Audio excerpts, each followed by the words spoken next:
আসসালামু আলাইকুম বন্ধুরা, আজকে আপনাদেরকে দেখাবো কিভাবে অল্প জিনিস দিয়ে বেশি মজা করে সারাদিনের জন্য রান্না করা যায়। এই যেই সব উপকরণ না থাকে তা ছাড়াই কিভাবে রান্না সেরা রাঁধুনির পিছনে ফেলাই দেওয়া যায়।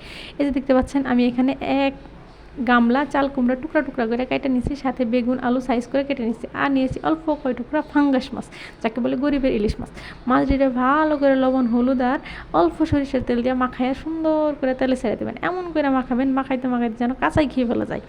তারপর একটা কড়াই গরম করবেন, তার মধ্যে তেল ছেড়ে দেবেন, তেল দিয়ে গরম করে তারপর মাছ দিয়া কী করবেন কন্ত, আরে এটাও করে দেওয়া লাগে, মাছ দিয়ে তেলের মধ্যে দিয়া রান্নাঘর থেকে একটা দৌড় দিবেন। কারণ ওইখানে যদি দাঁড়ায় থাকেন, তারপর যদি আপনার ওই সুন্দর গ্ল্যামার মারা ত্বকের মধ্যে একবার তেল দিয়ে সিটটা যায়, তারপর কিন্তু তাহলে কিন্তু আমার দোষ না। এরপর মাছ দিয়ে ভাজা ভাজা কইরা মশলা কষাইতে যাবেন। মশলা কষাইতে যা যদি দেখেন যে কাঁচামরিচ নাই, জামাইরে কইবেন। জামাই যদি কয় যে কাঁচামরিচ নাই, শুকনো মরিচ দিয়ে রান্না করো, তাই কী করবেন, যেই কথা সেই কাজ। আমি আমার জামাইরে কইছিলাম কাঁচামরিচ নাই, জামাই কইছে শুকনো মরিচ দিয়ে রান্না করো, তো আমি কি করব? আমার জামাই কিন্তু শুধু কিপটাই না, আইলসাও বটে, শুধু কাঁচামরিচ আইনা দেওয়া লাগবে সেই দুঃখে শুকনো মরিচ দিয়ে রান্না করতে কইছে। তারপর আমি বেগুনিরে কষাইয়া এর মধ্যে ঢাকনা দিয়া ঢাইকা দিলাম। ঢাইকা দেওয়ার পরে আমি নিব অল্প শুকনো মরিচ। কিসের জন্য? ওই যে আমাদের স্বামীর ফেভারিট খাসির মাংস রান্না করার জন্য।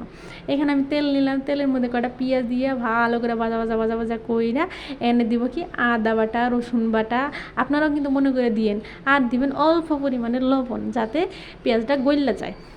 তারপরে এটা ভালো করে কষাইবেন, কষাইয়া লাড়াচাড়া দিবেন। এমন করে লাড়বেন, ঠিক শয়তান আপনারা যেমনি লাড়ে এমনি করে লাড়বেন, যাতে ধাক্কা করতে এটা ভালো করে কষানো হয়। এরপরে অল্প পানি দিয়ে দিবেন। পানি দিয়ে দেওয়ার পরে এটার মধ্যে মশলা দিবেন, হলুদের গুঁড়া, মরিচের গুঁড়া, জিরা গুঁড়া। আমি কিন্তু ধনিয়ার গুঁড়া দিই না, কারণ এটাও আমার কাছে নাই। দেখলেন তো তাইলে আমার কাছে কী মশলা নাই।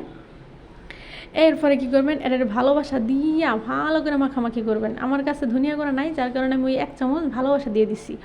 ভালোবাসা দিয়ে এটারে ভালো করে লাড়াচাড়া করে দিয়া এটারে কষাইয়া এইদিকে বেগুনটারে ভালো করে দেখবো থেকে পানি ছেড়ে দিছে। পানি ছেড়ে দেওয়ার পরে এর মধ্যে আমি আরেকটু অল্প পরিমাণে পানি দিয়ে দিলাম। পানি দেওয়ার পরে এটাতে ঢাকনা দিয়ে ঢেকে দেবো। তারপরে আমি কী করবো, সে বিখ্যাত খাসির মাংস, যে অল্প খাসির মাংস ছিল, সেটারে আমি ভালো করে কষাবো। এমনভাবে কষাইতে জামাইয়ের নাকে যাতে ঘ্রাণ যায়, জামাইয়ের নাক বন্ধ হয়ে যাওয়ার অবস্থা হয়। তারপরে কী করবো, এই যে আমার সেই তেলের মধ্যে তরকারির মধ্যে ফাঙ্গাস মাছ, গরিবের ইলিশ মাছটি দিয়ে ভালো করে লাইড়ে চেড়ে ঢাকনা দিয়ে একটু ঢাইকা এটা নামাই নেব। তারপরে যাব চাল ধুইতে। খালি কি তরকারি রান্না করলেই হইব? ভাতও তো রান্না করতে হইব, নাহলে জামাই খাইব কি দিয়া? তারপরে আমি চাল দিয়ে ভালো করে ধুইয়া মাইখা পানি দিয়া তরকারিটারে নামাই নিলাম। সেই চুলায় আমি ভাত বসাই দিব। তারপরে এইদিকে মাংসটারে ভালো করে লেড়ে চেড়ে নিয়ে কষায় নিচ্ছি। এরপরে কী করবেন কন্ত, এরপরে সেই বিখ্যাত চাল কুমড়া, সেইটারে ঠেসে পাতিলের মধ্যে দিবেন। জায়গা না হলে তাও ঠেসে দিবেন, চেপে দিবেন, কারণ এটার দিয়েই রান্না করতে হইব, এটার জায়গা করতেই হইব। তারপরে কী করবেন, এটারে ভালো করে নেড়ে চেড়ে ঢাকনা দিয়ে ঢেকে দিবেন। ঢেকে দিয়ে সুন্দর করে রান্না করবেন। এমনভাবে রান্না করবেন, এমনভাবে কষাইবেন যাতে ঘ্রাণের ঠেলায় জামাইয়ের নাক বন্ধ হয়ে, যাতে জামাইয়ের পেট ভরা যায়।